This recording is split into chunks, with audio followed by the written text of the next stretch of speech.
welcome everybody. I hope you all received my email this morning. There's some, the summary and a schedule of what we're going to be doing both today and throughout the next few weeks. And of course, a little bit of information about Sports Recovery Tracker, which we're going to talk about in a little bit. And I'll thank you all, of course, for registering and just in general that, typically anytime, whether I'm doing a live coaching course or an online course or anything that I'm delivering, I'll always try to take a little bit of time just to thank, all of you. I am, of course, a coach myself, and I am, I have been and am continuing to take courses and, more or less, I would say I'm more or less of a lifelong student. I'm finishing up my, my PhD now, and I'm 40 years old. So, I totally understand and respect and value, the commitment that you make, that we all make to do these things. You're taking time, away from, from your work, from your coaching work, from your other work. If you have other work, you're taking time away from school and family and so on. And, of course, there's a small fee attached to this course as well. So thank you, for your commitment and everything. And I do hope that you do get a lot of value from this. So let's get started. The topic is high performance training, how to plan, test, train, and monitor your athletes. That's a broad topic. And we have about an hour, I've given it for an hour, till an hour and a half. I'd like to have some time for questions and answers. So let's see, we have an hour and 10 minutes or an hour and 15 minutes. Each one of these topics, that's planning training, testing athletes, conducting physical fitness training with a team or with athletes, and monitoring. Each one could be several hours. It could even be a college or university course. As a matter of fact, there is a college course that I teach right now called Prescription for Performance, which is all about planning training. And there's a university course that I'm also teaching, which is more or less getting into the physiology of energy system training. So these are broad topics. We can't really give maybe as much attention to each of them as they deserve, but I think it's a pretty good little condensed version. So some of you, if you have an exercise science background, I know a few of you do, that's great. If not, I think this is a good kind of introductory course to introduce you to the concepts, and then there's lots of other directions you can go from there if you want more information. So it's a broad topic.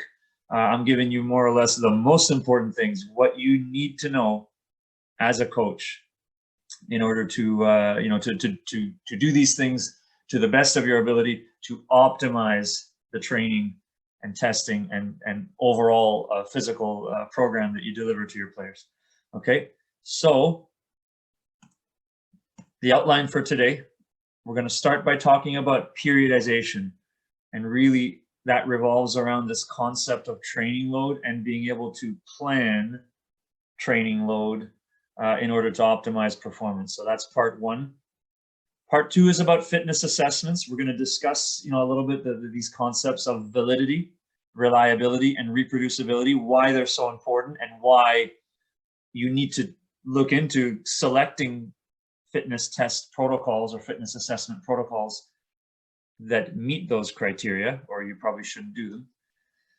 Part three, we're going to talk about training, and I'm calling it the soccer fitness way. Of course, that's my my company, my original company, and we developed a model around physical fitness training for soccer players, and eventually then branched out into other sports and other athletes. But this is the the model that we're going to talk about. And then finally, monitoring. I call it putting the pieces together.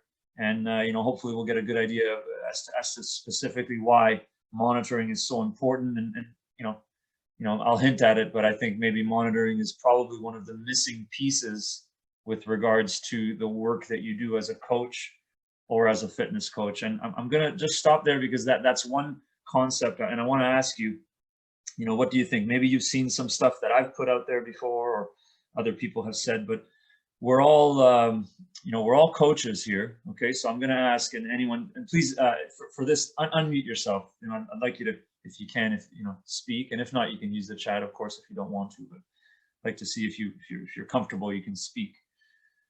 You are a coach. Are you also a fitness coach? What do you think? Yes or no, and why?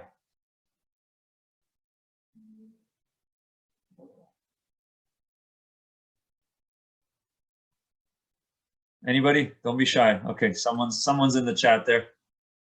Oh, okay. There's no speak option. No problem. Okay.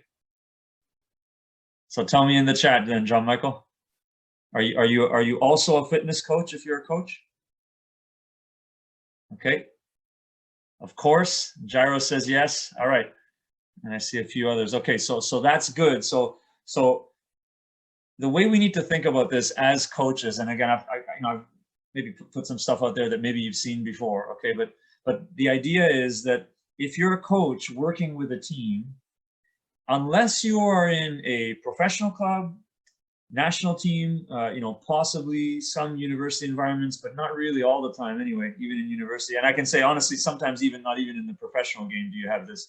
But unless you're at those top levels, you don't have a fitness coach or a sports scientist working with you all the time. Okay, and that's something to keep in mind, that, because you don't have that person working with you all the time, who is it that's responsible for planning training, for delivering, let's say, the physical component of training, and for monitoring the results of that plan and that training? The only person is you. So whether you like it or not, you are a fitness coach. And as I said, some of you, I think you actually have some background, maybe working as a fitness coach, or you have an exercise science background. I think some of the people in this course do, but others maybe don't. But even if you don't, you still are a fitness coach, because you don't have a fitness coach working there with you. So the responsibility to learn how to do these things, it falls on your shoulders. I'm just checking back to the chat because I see some more notifications coming. Okay, Max says, make sure to select all panelists, all right, for all of us to see you. Yeah, that's right. And Gyro says again, yeah, you're the total package. You have to be, and you should be, Max. You're right. You're both, Ludovic. Okay, so very good. So I'm glad that we've got that concept. You have to start thinking of yourself, even as I say, whether you like it or not. I'm not saying that to come off as condescending or whatever, but it's just to get you into that mindset that yes, you are a fitness coach, because you have to think about the physical component of the exercises that you're doing with your team, because if you don't, then it means you're going to make one out of two mistakes that I would say, in my own experience, I see most coaches in Ontario and Canada are making. And I just put my hands up here on the top of the screen. You can see, this is just a simple way to think about it. Okay. This line here, this high line up here at the top, we can call this overtraining.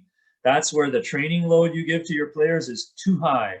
And if you do that, eventually you're going to get sickness or injury. So that's overtraining, sickness or injury. And then down here, the bottom line, okay, that's undertraining. That's where the training load is too low. And if you make that mistake, then that means that your players don't improve. So, this is more or less is what I see a lot of. I've been all over the country. I've been all over the world, but I've tested players from all over the country at many different levels. Most of them aren't in shape. Most of them are not, their fitness is low. Why is their fitness low? It's probably a lot more because of, undertraining. They're not training hard enough. And probably, again, this is my opinion. I can't quantify it necessarily. No one has studied it yet, okay? But probably the reason that they're undertraining is because the coaches are not putting enough attention into the physical component to their training. And that's probably because a lot of coaches, not you guys, but a lot of coaches probably, don't necessarily think of themselves as fitness coaches. Thank you for watching this short preview video from the National Soccer Coaches Association of Canada. To see the full video, plus have access to hundreds of other coaching videos, blogs, webinars, and podcasts, plus free and discounted coach education courses and other soccer merchandise, plus to have exclusive access to register for all future NSCAC conventions, both live and online, click on the link below to become a member of the NSCAC today. Also, please remember to like and subscribe to our YouTube channel, as your continued support allows us to continue to provide coach education and coach development resources to soccer coaches across Canada and worldwide. Thank you again for your continued support, and we look forward to seeing you at future NSCAC events.